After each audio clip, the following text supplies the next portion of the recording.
Moving on, Bob, your question now for Senator Pennacchio. All the pundits are saying this is going to be the year of the Democrats. They're going to take the White House and they're going to be controlling Congress. If that turns out to be the case, of what use would a Republican senator be to the state of New Jersey? Well, it's so pessimistic. Bob, what are we doing here? Why don't we all pack up, have a cup of coffee, and leave? That's not the American way. New Jersey allows 2 senators to go to Washington. We're advocates. And if we're not in the majority, we're in the minority, being the loyal opposition. There's plenty of say that we can do as a Republican senator from New Jersey, regardless who's in power. And last I saw, the problems that we have in this country are not Republican Party problems. They're not Democrat problems. They're people problems.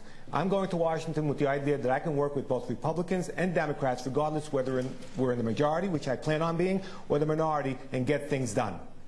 Mr. Zimmer. Well, the Senate is an unusual place. One senator, if he or she has a good idea and is persuasive enough, can stand up and change the law right there on the Senate floor. The House is a different kind of animal. It's very rigid in its rules. Seniority is very important, and the partisan advantage is much more pronounced. But I believe that a senator with a clear vision of what this country should do and where we should be going and how we should be more responsible to our taxpayers will be able to make a difference regardless of which party is in the majority. Time is up. Mr. Sabrin. I will use my knowledge, my skills, my personality and charm to win over the Democrats. For the very simple reason, the Democrats want more and bigger government. That's the reason we're in the mess that we're in today. Not because of limited government that I've been preaching for 40 years. We need someone to stand up to the big government Democrats, the collectivists. We need someone to say no. We need someone to filibuster. I can filibuster bad legislation that's coming down the pike. And there's a lot of bad legislation that will come down the pike if Mr. Obama wins and the Democrats keep control. We need someone to stand up to them. Time is up. Senator Pennacchio, an opportunity. Regardless, there are certain perks that are afforded United States senators, Bob. Closure, which is filibustering, takes 60 votes in order to get a particular bill moving. So even in the minority, that becomes a powerful voice. Senatorial courtesy with appointment to judges and things like that in your state, so that all means something. Bob, you have a follow-up. Senator, could you give me an example of a time when you worked with Democrats or the opposition to accomplish something? Sure. One of my proudest bills is called the Kinship Guardian Bill. It's a bill that allows grandparents and loved ones to become foster parents to kids at risk. At one time, they could always manage those children, but they were never given the resources that was necessary in order for them to have their medical needs taken care of, as well as having some of the resources that's necessary just to bring those kids up. Working together now, that's possible. As a matter of fact, I was watching a news program that Hillary Clinton actually commended the program, calling it a model for the rest of the country. Michael, your question for Mr. Zimmer. Congressman Zimmer, this question is about illegal immigration.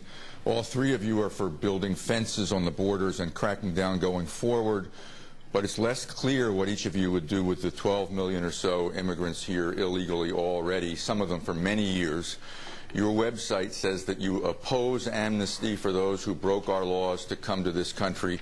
What should be done about them? I believe that it was the economic attraction of the United States and the potential for employment here that's responsible for most illegal immigration.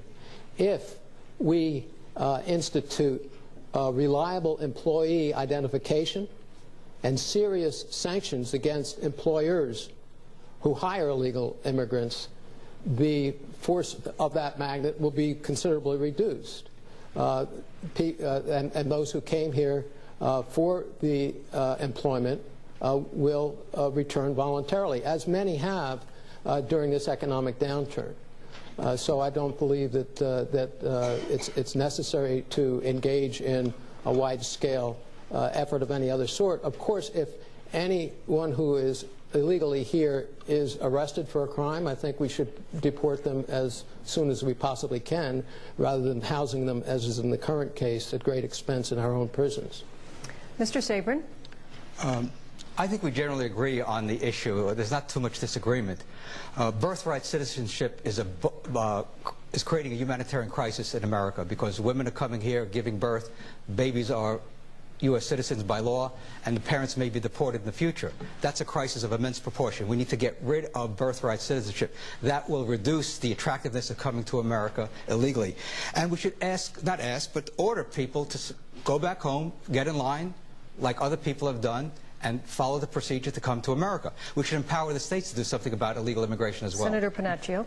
It's a shame that, Michael, we always focus in on things that are more difficult to do in the broader picture and not agree on the things that we can do. There are 12 million illegal immigrants, but there are a number of things that we can do. If you committed a crime, we don't want you here. If you came into this country having committed a crime in your own country, we don't want you here. We want to make sure that you are registered if you're here. We also want to make sure that you're self-sustainable. We can't take on the burden of having you walk into a hospital over and over again and having the American citizens, American taxpayer pay for your health care needs. Can't do that. Congressman Zimmer, rebuttal opportunity. Well, I think one point I want to make is that legal immigration made this country great. And what I find offensive about illegal immigration is that individuals who take it upon themselves to break our laws and come across the border are getting in front of the line, in front of people who've been waiting sometimes for years to come here according to our own standards that we've set as a nation. It's a question of respect for law. Michael, you have a follow-up. Yes. To Mr. Zimmer, you say that if we use employer sanctions, some will start to go home to their home countries, but most will stay. And you're basically saying that they will live in the shadows in this country indefinitely. Is that correct? Well, I disagree with you. I don't think that most will stay. If they come here for employment and the employment isn't there, they won't stay.